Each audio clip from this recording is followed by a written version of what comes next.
what they're looking at. You see? When class is going on, they're... But when there's talk of, now we have to go out, sell prasadam, people really like that, then they're very, oh yes, very interesting, yes. And because they're not really interested in the knowledge itself, therefore, you see, they by their association, they learn also how, to sell, how to talk to people, how to get them interested, how to complete the deal. You take this, give me so much money. They learn all these things. And finally they think, well, now I know how to do this. I can do it for myself. You see? So they don't actually have an attachment to this knowledge that Krishna is teaching. And therefore they leave. And I've seen this many, many times. Persons coming, staying for a while, and then they go, and then you see they're also selling some food or something.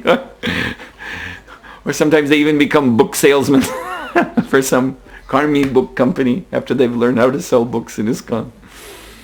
Or, something. They what they learn in ISKCON, then they use for their own purposes. Yes.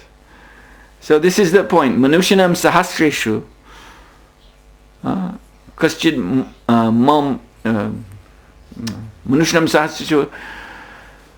Anyway, Krishna is saying, out of thousands of people, very few are actually interested in perfection. Then there are those who are interested in perfection.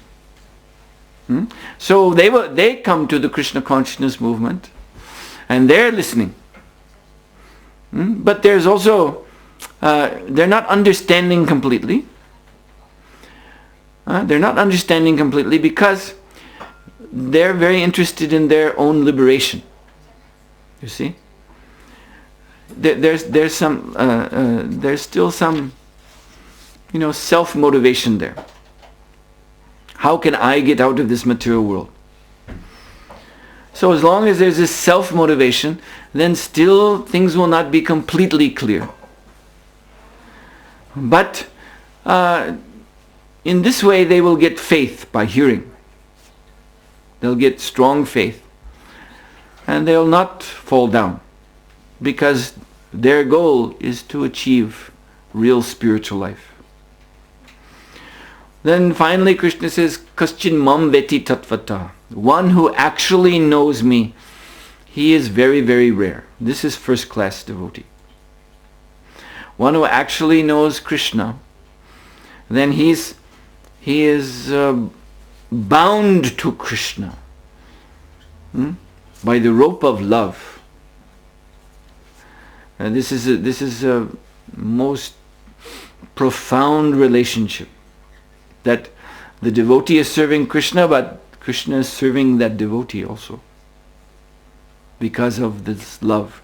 You naturally, you see, just like in traditional relationships, say, between husband and wife, or between mother and child. So one is superior, one is inferior. You see, husband is supposed to be in superior position to the wife. Mother is supposed to be in superior position to the child. This is, in traditional, old-fashioned world, it was like that. But what else is going on between is that there's love. So therefore, even in this traditional relationship, the husband will also serve the wife. And the mother will serve the child.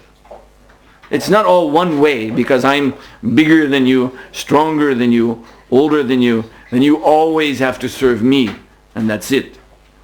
But because there's love, it goes two ways. And that is enjoyment for the person in the superior position to become the servant of the person in the inferior position. That is actually a great pleasure. It's a great pleasure when it is love. So it is the same between Krishna and his pure devotee. Krishna is God, he's in the superior position. But he, out of love for his devotee, becomes the servant of his devotee.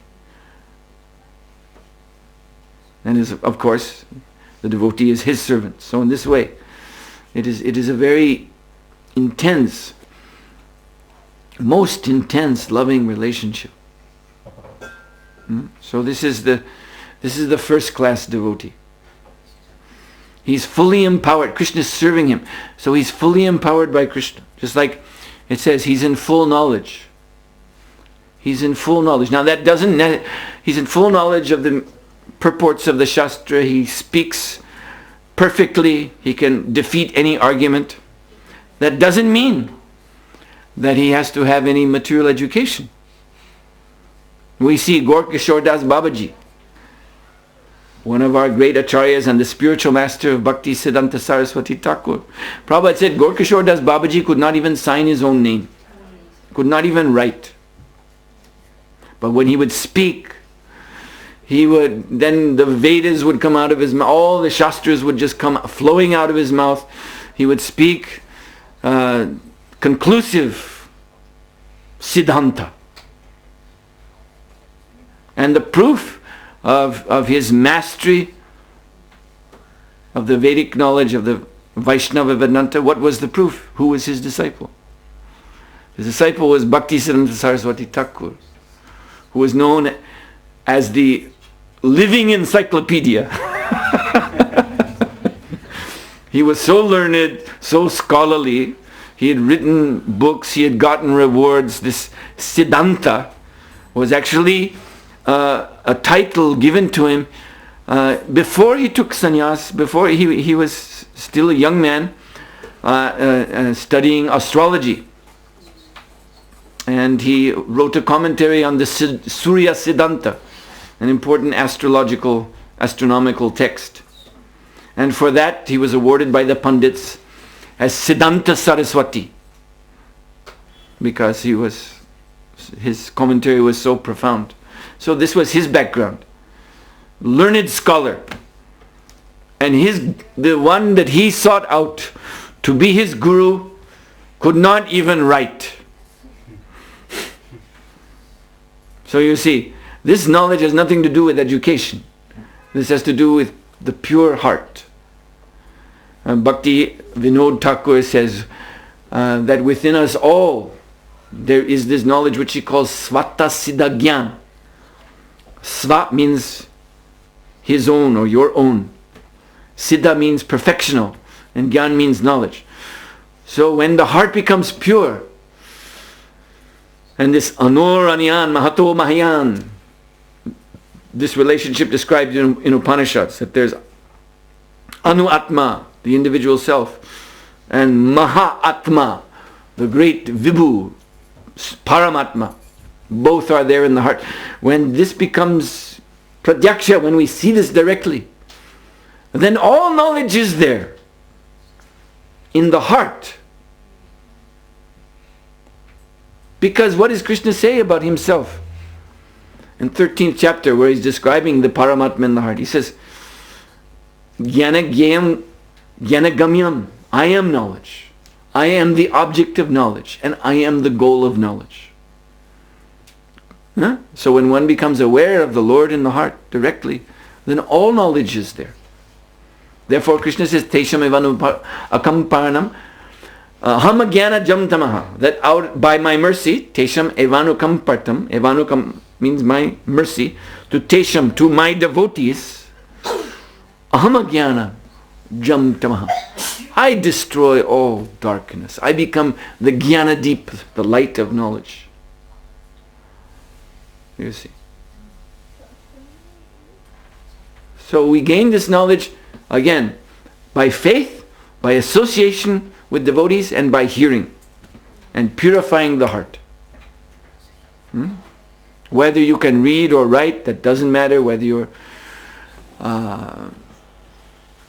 very well educated intellectual or just simple person, doesn't matter. But you do this.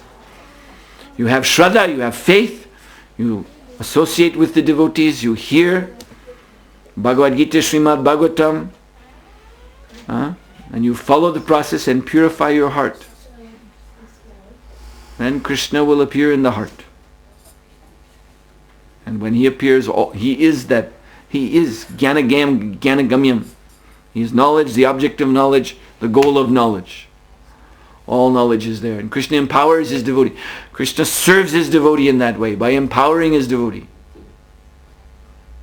Gives the power, Krishna Shakti, to speak wonderfully on this subject matter.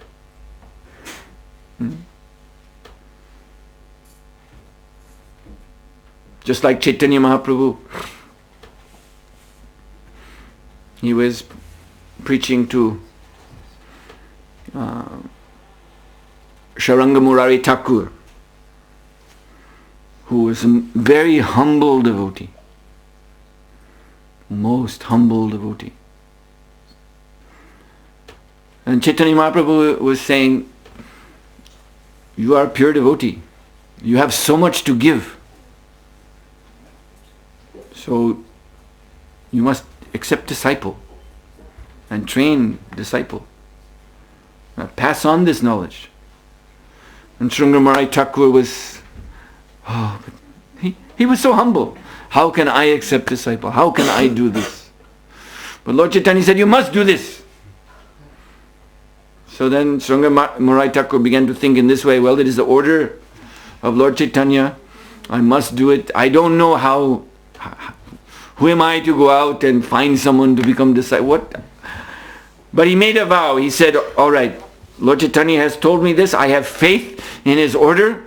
So my vow is, the first person tomorrow morning that I come in contact with, I will make him my disciple.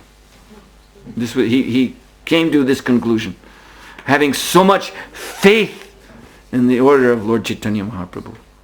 So the next morning, early before sunrise, he went to the Ganga to take his bath. And as he was bathing, then floating down the river was a dead body of a young boy. This boy, he was a young man, and he was going to, actually his family was going to just arranging his marriage. But he unfortunately died the night before he was to be married.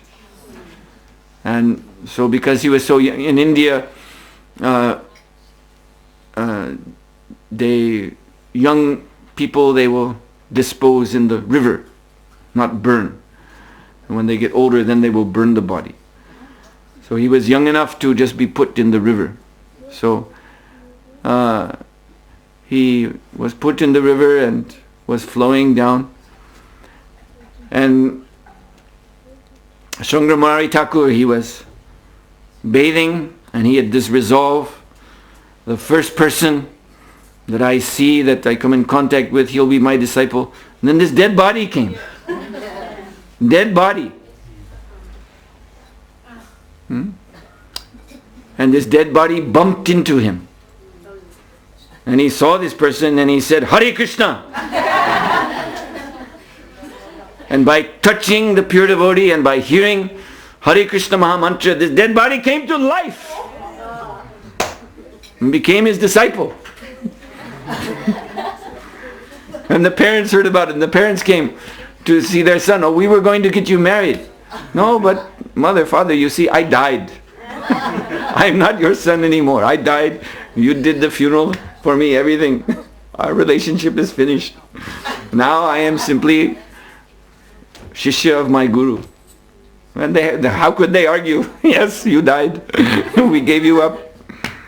So, that is finished. That life is finished. This is my new life, spiritual life.